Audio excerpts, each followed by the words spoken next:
Your Excellency, First Vice President, allow me to take this opportunity today to call spade is a spade and not cover.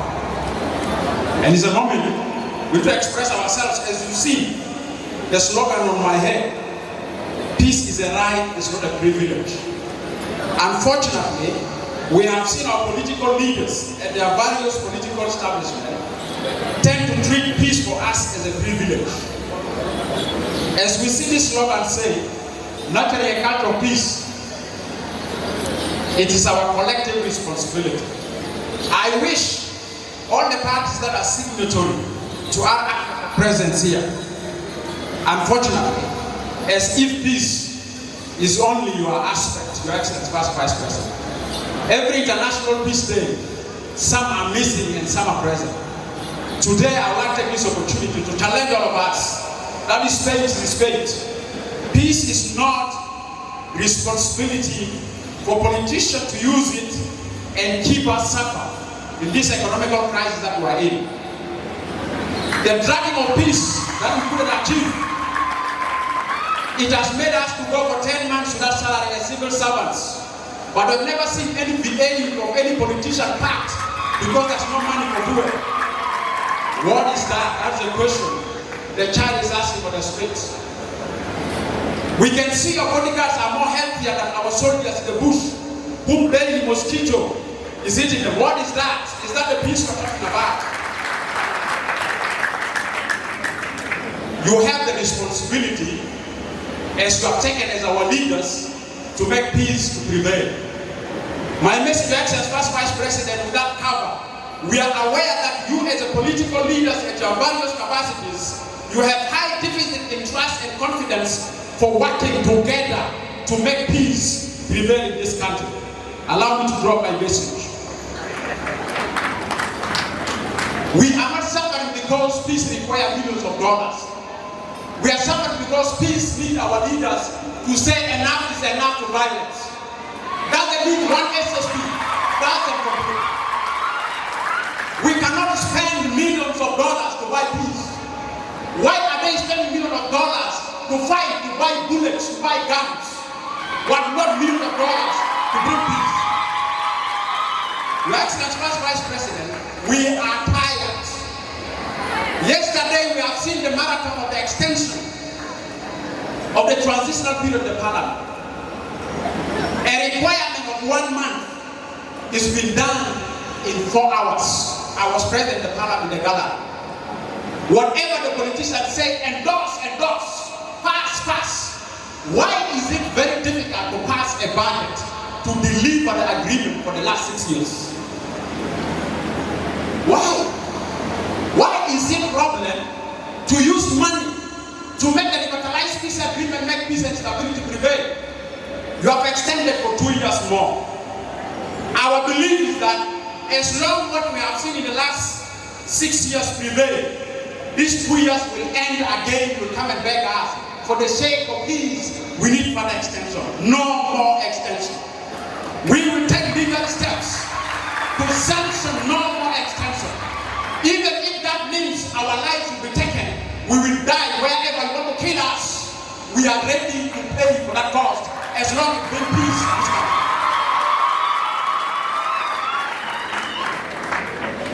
We see leaders during our days of the struggle used to pronounce democracy and transparency as the objective while we are in the bush. Today you have the power, you have the order. Why are we corrupt? Why are we violent? What is the value of the lives we have lost? The 4 million. Do we lose them for you to keep us as refugees? Do we lose them for you to keep us as IDPs? No, that must end now, not tomorrow. To conclude, I have the following ask, Your Excellency, First Vice President. And I wish that as we are nurturing culture for peace, I wish to hear an answer here, not anywhere. As you're going to address us, answer the following questions, Your Excellency, First Vice President. The first that we'd like to raise, how comes the financing of the revitalized peace agreement is not directly from Ministry of Finance, the mechanism? Why some people sit in the middle to take financial decisions decision and dictate how our tax should be channeled to the mechanism to make peace prevail. Why are we failing? I'm a part of the peace agreement. I'm part of the mechanism. I see where Honorable Minister of Interior said the SRD board. We have to follow some individuals who become a godfather to approve money. But if one of the politicians die, easily we use millions of SSP for their funerals, but not for the peace. And we are there ITPs, we are there for the peace. Why? We need an answer. Why are we not financing the mechanism directly from Ministry of Finance to the mechanism? Why the money have to go through that channel? And my belief, if that system of financing continue, then 24 months of the 2 years will end again. Further extension is needed because we have seen people tell us there's no money, but we have seen there's a money. That is my first ask. My second ask, Your Excellency, First Vice President. Why are we shrinking the civic space? If we need to nurture culture of peace, we need to have the spirit of dialogue. Why, when some of us are opening their mouth, questioning our leaders, as a civic responsibility, availed to us by the Constitution, we find ourselves, we are locked in. Who are those South Sudanese who have the power to lock us in and think that they will stay forever for South Sudan? One day, one time, we will find ourselves in the heaven, as the books say, one day we have the judgment in the heaven. We will ask them, did we give you the rights for you to establish legislation that you want to torture with us? And you tell us that we are your people, we are your leaders. I need an answer for that. Why is the civic space being strict? My other question, Excellency, First Vice President, I'm aware and appreciate our Parliament. Honorable Deputy Speaker, you are here, we're proud of the Parliament, that at least the transitional justice legislation are now passed. We are appealing before we go for Christmas. Can that be a gift by the signature of the President, signing the transitional legislation, the TJ, the transitional justice legislation, so that we can start nurturing culture of peace. We can't nurture culture of peace where we don't have legislations. My other appeal to Your Excellency, conclude, we have the NGO being in the Parliament. Deputy Speaker, I know there's some honorables here. Allow me to just conclude. When you get this chance, we don't leave politicians chance because all of us are politicians. Your Excellency, First Vice President and Deputy Speaker, the NGO Act is going to go to the Parliament. Our fear is that we have some people who have our former masters' behaviors. The Sudan we work out for, we have politicians right now in the Parliament who behave like them. They want to impose legislations that make us the slaves of their personal interests rather than the best interests of the country. Let this NGO Act observe democratic principles where we operate without any restrictions that made us to either decide to leave Juba and go to the bush.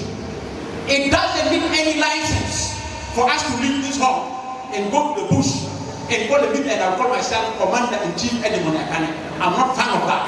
I'm fan of a dialogue. Let's talk. Gun is not the option for solutions, but if we talk, we can resolve ourselves. Finally, Your Excellency, First Vice President, September marks a very important day for us. On the 12th is the day of the access. Today is International Peace Day. I would like to take this opportunity, Your Excellency, with due respect and honor, to urge under your cluster, can we declare a 10 days for peace, where we commemorate 12th September and we end up on 21st September, because 12th is our day of that access and today is International Peace Day. And we have more extra 2 years. My final appeal, and next International Peace Day, for us to come here and attend, I like to sanction it as a citizen. It's my civic responsibility. We need to see Your Excellency, First Vice President, His Excellency President, the other Excellent Vice President and the speakers. In the next year, Peace Day, we need to stick them all here. Because how collectively we are when we see something. I want to go political. We can see Viva is here. We can see Take a Book is here. We can see Opi is here. Where is Woye? I wish Woye also can be in the hall here. I'm honest, I'm sincere, I'm a South Sudanese. If my message depends you, please go and pray to God. But as long as I'm delivering for the sake of peace and stability, God will keep this country peaceful one day under a better system that we all belong. Thank you.